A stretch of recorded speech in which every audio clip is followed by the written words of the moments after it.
Welcome to విధాత. చెరుకు రైతులు తమ ఫ్యాక్టరీని పునరుద్ధరించాలని, చెరుకు యొక్క పంటని ఎక్కువగా విస్తృతంగా పెంపొందించేలాగా ప్రభుత్వాలు ఆదుకోవాలని కోరుతూ చెరుకు రైతులు ఇవాళ పరిశ్రమల శాఖ మంత్రి దుద్దిల శ్రీధర్ బాబు గారు కలిశారు. ఇక్కడ మన దుద్దిల శ్రీధర్ బాబుని కలిసిన దాంట్లో చెరుకు ఉత్పత్తిదారుల సంఘం డైరెక్టరు మల్లాపూర్ గ్రామానికి చెందిన లింబారెడ్డి గారు ఉన్నారు. అలాగే చెరుకు రైతు వంగ అశోక్ యాదవ్ గారు మన దగ్గర ఉన్నారు. వాళ్ళిద్దరితో మాట్లాడదాం. నమస్కారం అండి.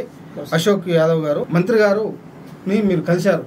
మేము చెరుకు పంట వేస్తున్నాం, మా పంట దూరంగా తీసుకెళ్ళడానికి ఇబ్బంది అవుతుంది, ఇవాళ మా దగ్గరే ఫ్యాక్టరీని పునరుద్ధరించమని మీరు అడిగారు. మంత్రి గారు మీకు ఏం చెప్పారు, ఏం చెప్పండి సార్. నమస్కారం సార్. ముందుగా ఈరోజు మేము శ్రీధర్ బాబుని, ఐటీ శాఖ మంత్రి గారిని, ఎమ్మెల్సీ జీవన్ రెడ్డి గారిని ఇద్దరు కలవడం జరిగింది సార్. మా దగ్గర sugar cane Nizam sugar factory గత ప్రభుత్వం ఏదైతే ఉందో మూసివేయబడ్డది.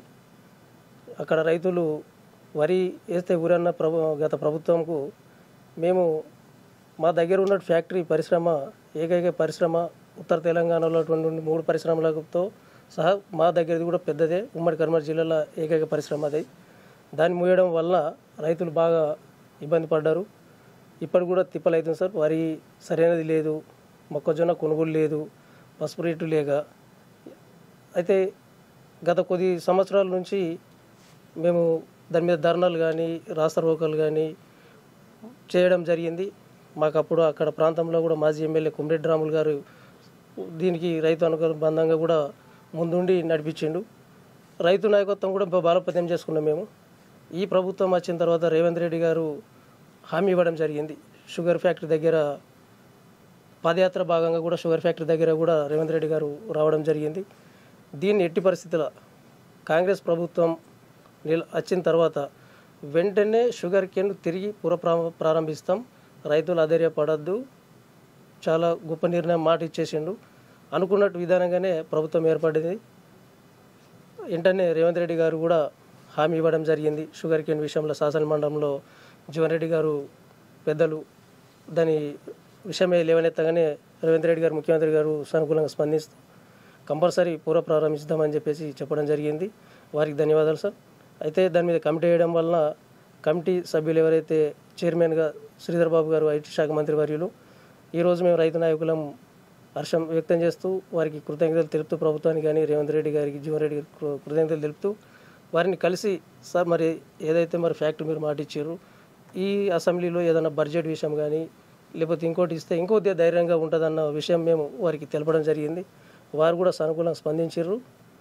100% మేము మాట ఇస్తున్నాం, ఇబ్బంది లేదు. త్వరలో దానికి ఐఏఎస్ అధికారుల తరపునో ఇంకోటి మేము నియమిస్తాం.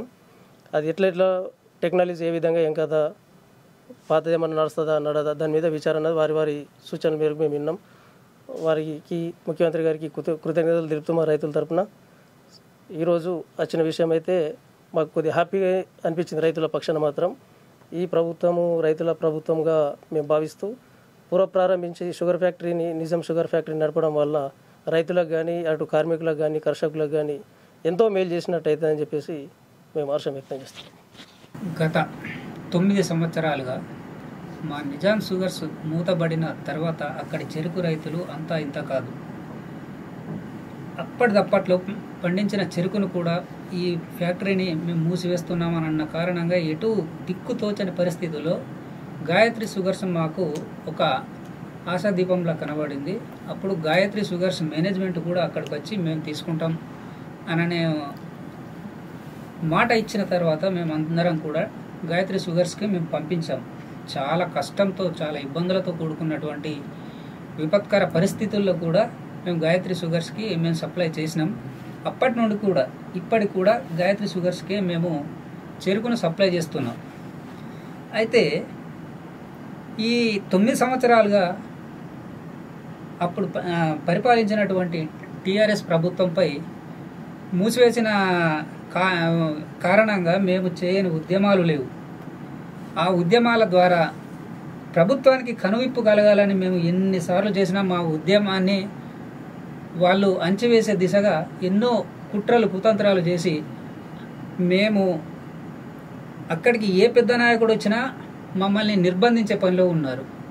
వాళ్ళు రేపు ప్రోగ్రాం పెట్టుకుంటున్నారు అనగా ఈరోజు రాత్రి మా ఇంట్లోకి వెళ్ళి వచ్చి కూడా ఒక నక్సలైట్ల మాదిరిగా మమ్మల్ని ట్రీట్ చేస్తూ రాత్రికి రాత్రి తీసుకుపోయి పోలీస్ స్టేషన్లలో ఉంచడం, ఇలా ఎన్నో నిర్బంధాలు చేశారు.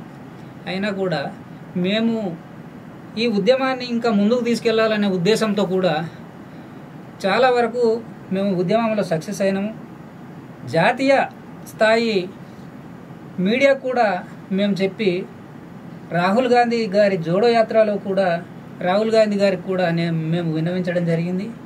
అలాగే పోయిన ఈ ఎలక్షన్లో కూడా కేసీఆర్ పైన కూడా నేను కూడా గజ్వేల్లో నామినేషన్ వేశాను. నాతో పాటు మా నాయకుడు నారాయణ రెడ్డి గారు, బద్ద శ్రీనివాసరెడ్డి గారు, ముగ్గురము అక్కడ పోటీ చేసి పోటీలో నిలిచాము. పోటీలో నిలిచి కూడా మేము మా నిజాం షుగర్స్ ఫ్యాక్టరీకి అన్యాయం చేసిన వాళ్ళు ఈ టీఆర్ఎస్ ప్రభుత్వం కావున ఈ టీఆర్ఎస్ ప్రభుత్వాన్ని ఓడించమని మేము అక్కడి ఓటర్లందరికీ మేము విజ్ఞప్తి చేసినాం. దానిలో భాగంగా కూడా వీళ్ళు అధికారం కోల్పోయారు. అలాగే మేము జాతీయ స్థాయిలో కూడా ఈ ఉద్యమాన్ని మేము తీసుకుపోయినప్పుడు కూడా రాహుల్ గాంధీ గారు కూడా మాకు హామీ ఇచ్చారు. అలాగే రేవంత్ రెడ్డి గారు కూడా పాదయాత్రలో భాగంగా మా నిజాం షుగర్స్ ఫ్యాక్టరీకి వచ్చి మీ నిజాం షుగర్స్ ఫ్యాక్టరీని మేము తప్పకుండా రీఓపెన్ చేయించి నడుపుతామని ఒక హామీ ఇచ్చి ఈరోజు అధికారంలోకి వచ్చిన తర్వాత ఒక కమిటీని వేశారు. వారి హామీలో భాగంగా కమిటీని వేశారు. ఆ కమిటీలో ఈరోజు రేపు సెషన్స్ ఉన్నాయనగా మేము ఆ కమిటీ శ్రీధర్ బాబు గారి అధ్యక్షతన వ్యవహరిస్తున్నటువంటి ఆ కమిటీకి మేము అందరం కలిసి జీవన్ రెడ్డి గారిని అలాగే శ్రీధర్ బాబుని కలిసి మీరు ఈ బడ్జెట్లో పునరుద్ధరిస్తామని అనుకున్నటువంటి ఈ ఫ్యాక్టరీకి 1000 కోట్లు మీరు కేటాయింపులు చేయండి అని మేము చెప్తే తప్పకుండా మేము మీ ఫ్యాక్టరీ పునరుద్ధరిస్తామనే ఒక హామీ ఇవ్వడం ద్వారా మేము రైతులుగా హర్షం వ్యక్తం చేస్తున్నాం. మేము మున్ముందు మళ్ళీ మా ప్రాంతంలో నిజాం షుగర్స్ ఫ్యాక్టరీ నడుస్తుందని, రైతులకు మా మంచి రోజులు మళ్ళీ మా నిజాం షుగర్స్ లోగిలిలో కనబడతాయనని, మా రైతుల్లోనే కాకుండా మా లేబర్లను ఇంకా దాని ద్వారా ఎంతోమంది జీవనం గడుపుతారని, మంచి జీవనం గడుపుతారని ఒకప్పటి రోజులు మళ్ళీ మున్ముందు వస్తాయనని మేము ఆశిస్తూ ఈ రేవంత్ రెడ్డి గారి ప్రభుత్వానికి మేము సర్వదా కృతజ్ఞతగా తెలుపుతూ సర్వదా రుణపడి ఉంటామని మీ విధాత ప్రెస్ ద్వారా మేము ప్రభుత్వానికి కూడా విన్నవిస్తూ ఇవాళ తెరిపించాలని మేము ఒక ఆశాభావం వ్యక్తం చేస్తున్నాం.